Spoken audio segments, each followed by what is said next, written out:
ഇന്ന്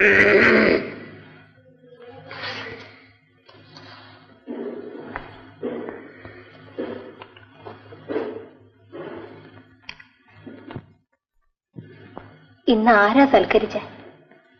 ആരായ നിനക്കെന്താ? പെണ്ണിനെ വല്ലയിടത്തും കെട്ടിച്ചു വിട്ടിട്ടേ ഇനി കുടിക്കുവെള്ളെന്ന് ആണയിട്ട് പറഞ്ഞില്ലായിരുന്ന? ആണയൊക്കെ ഇടും, ചിലപ്പോ ഇച്ചിരി കുടിച്ചൊന്നും ഇരിക്കും. പെണ്ണിനെ ഞാൻ കെട്ടിച്ചു വിടുമോടി? ഞാൻ എന്റെ വിഷമം കൊണ്ട് വല്ലതും ഒക്കെ പറഞ്ഞു പോണതാ കേട്ടോ.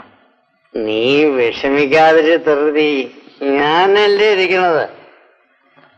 നീ കിടന്ന് ഉറങ്ങ.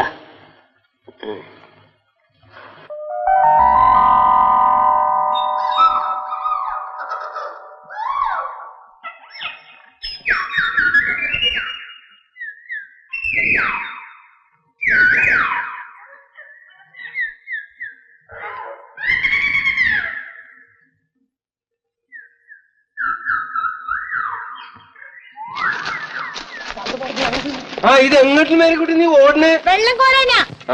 കോരി കിണറ്റിൽ പാമ്പണി ഇട്ടെടുക്കണത്, മലമ്പാമ്പേ. പിന്നെ എവിടെ നിന്ന് വെള്ളം കോരും? ആവോ, 3-4 ദിവസത്തിന് ഇനി അവിടുന്ന് നോക്കണ്ട. കോരിക്കൊണ്ട് പോ മോളെ. വെള്ളം തേവ് വെറ്റിക്കണം, അതിനാളെ വിളിക്കാൻ പോവാ.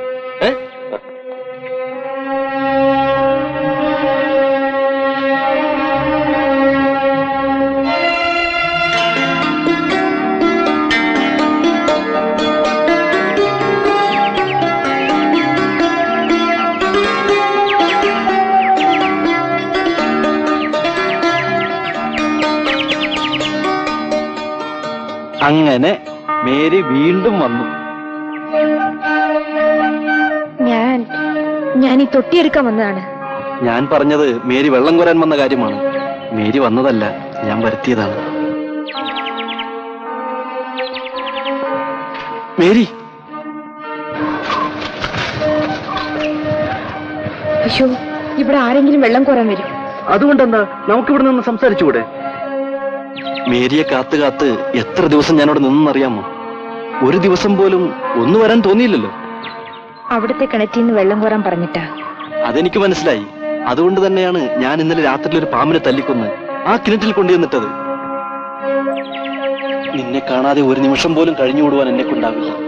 മേരി, നീ എന്റേതാണ്, നീ എന്റേത് മാത്രമാണ്.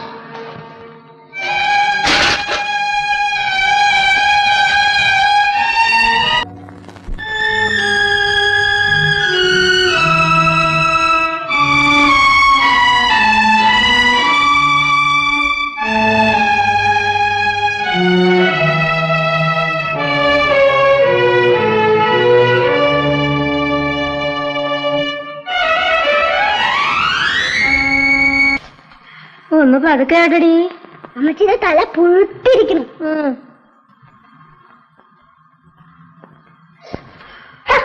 പറക്കത്ത് കേട്ടത്. പേരെടുക്കാൻ പറഞ്ഞപ്പോ തലകുത്തി പൊട്ടിക്കണം. പിന്നെ പേരിന്റെ കൂടെ മനുഷ്യനെ കൂടെ കുത്തി കൊല്ലണ പാടിച്ചു. പറക്കത്ത് കേട്ടത്. അമ്മണി കൊച്ചേ, നിനക്ക് പേന വേണേ ഇങ്ങോട്ട് പോരാ. അമ്മമ്മയുടെ തലയിലോട്ട് അവക്ക് വലുവിന്റെ കലിയ. അതെ, അങ്ങാടിയല്ലോ പാടിച്ചു.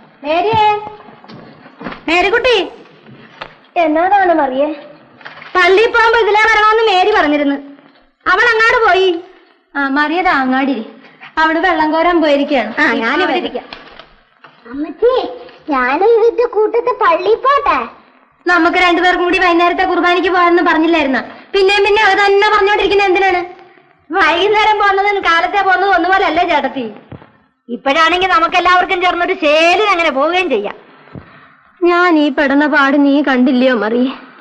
ഈ വലിയും വെച്ചോണ്ട് എനിക്ക് അവിടെ വരെ നടക്കാൻ മേല. വൈകുന്നേരം ആവുമ്പോ ഒരു കുറവ് കിട്ടും. പറഞ്ഞതുപോലെ ഈ വലിവിങ്ങനെ വന്നും പോയി നിൽക്കുകയാണോ ചേട്ടത്തി? ഒന്നും പറയണ്ട എന്റെ മറി. കൊച്ചി വെച്ച് കറുത്തവാവ് അടുക്കുമ്പോഴെങ്ങാനും ഒരു വലിവ് ഉണ്ടാകുമായിരുന്നു. പുറമ്പോക്കി വന്ന പിന്നെ തോന്നുമ്പോഴൊക്കെയാണ്. എന്നാ തണുപ്പിന്റേതായിരിക്കും. എടീ മറിയേ, അവക്ക് മേലെങ്കിൽ അവള് വരണ്ടാടി. ഞാൻ കൂടെ വരാൻ പള്ളിയിലോട്ട്. എന്റെ വല്ലമ്മച്ചി, എന്റെ കൂടെ ഒന്നും വരണ്ട. അമ്മച്ചീനെ കൊണ്ട് പോയേച്ച് വരുമ്പോ നേരെ വിരട്ടും. കടയിലാണെങ്കിൽ ആള് വന്നോണ്ടിരിക്കുക. അത്ര വലിയ ആള് വരവാണെങ്കിൽ പിന്നെ നീ എന്നാതിനാണടി ഇപ്പൊ ഇങ്ങോട്ട് വന്നത്? മേരി വന്നല്ല, പള്ളി പോകണ്ടേ? നിന്റെ മുഖത്ത് മോത്തെന്താ ഒരു പൂതികളക്കം? ഓ പിന്നെ ഒരു സ്ഥിതി കണ്ടില്ലേ? കറിയാച്ചേട്ടന്റെ കാര്യം ഉടുത്തോണ്ട് പോണെന്ന് ഓർത്തിട്ടാ. നിസ്താരകാരുതി.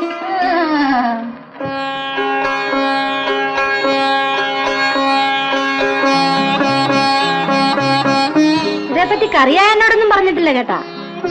ഞാൻ നോക്കിയിട്ട് കറിയായിക്കും മേരിക്കും നല്ല ചേർച്ച. എനിക്കത് നേരത്തെ തോന്നി മറി.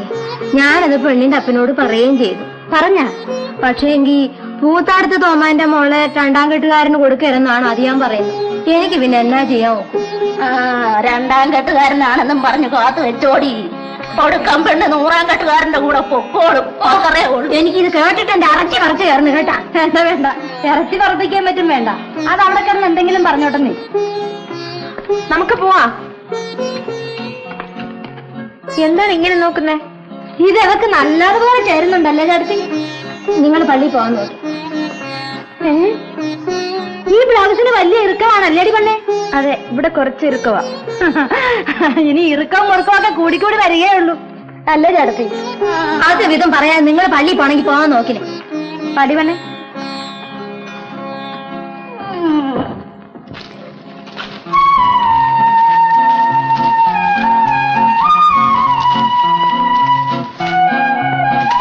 നീ എന്താടി വഴിക്ക് വന്ന് നിൽക്കുന്നത്? ചേച്ചി, ഒരു എഴുത്താ. ആര് തന്നു? കറിയാച്ചേട്ടൻ തന്നതാ. ചേച്ചി പള്ളിന്ന് വരുമ്പോ ആരും കാണാണ്ട് തരണമെന്ന് പറഞ്ഞു. കറിയാച്ചേട്ടൻ എനിക്ക് ഇത്തിരി മുട്ടായി തന്നു ചേച്ചി. എന്നിട്ട് എവിടെയാണ് എഴുത്ത്? ഇത് ആരോടെങ്കിലും പറഞ്ഞോ? അമ്മച്ചി കൂടെ അറിയാതിരിക്കാനല്ലേ ഞാൻ ഇവിടെ വന്നിരിക്കുന്നത്. നീ ആരുടെ പറയരുത് കേട്ടോ. ചേച്ചി മുട്ടായി വാങ്ങിച്ചു തരാം.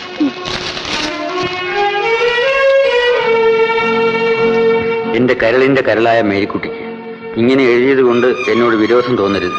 മേരിക്കുട്ടിനെ കണ്ടത് മുതൽ ഞാൻ എല്ലാം മറന്നിരിക്കുകയാണ്. കർത്താവാണ് മേരിക്കുട്ടിനെ എനിക്ക് കാണിച്ചു തന്നത്. ഞാൻ നാടൊരുപോലെ ലൂക്കാലിയും വിറ്റ് നടന്നവനാണ്.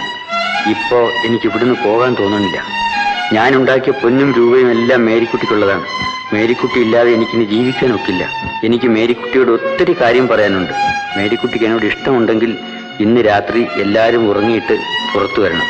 ഞാൻ കാത്തു നിൽക്കാം. വരുമെങ്കിൽ ശരിയെന്ന് മാത്രം അമ്മണിയോട് പറഞ്ഞേക്കുക. വന്നാലും വന്നില്ലെങ്കിലും ഞാൻ കാത്തു നിൽക്കും എന്ന് പാവപ്പെട്ടക്കറിയാം. എന്നതാണ് ചേച്ചി എഴുതിയിരിക്കുന്നത്?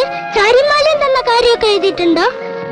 എന്നോട് പറയില്ലേ? ഞാൻ ആരോടും പറയില്ലേ ചേച്ചി. ചേച്ചി പിന്നെ പറയാം. വാ മോളെ.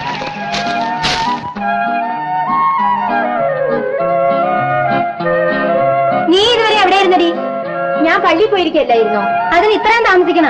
വല്ലാന്റെയും പൊന്നാണ് കഴുത്ത കിടക്കണത്. ആരെങ്കിലും പിടിച്ചു പറിച്ചോണ്ട് പോയെന്നല്ലേ ഞാൻ കരുതിയത്. പിന്നെ പിന്നെ പകലല്ലേ പിടിച്ചു പറയും. നീ എവിടെ ഇരുന്നടി?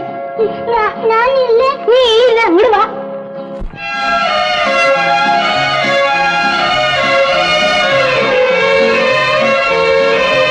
അമ്മണി, അമ്മണി.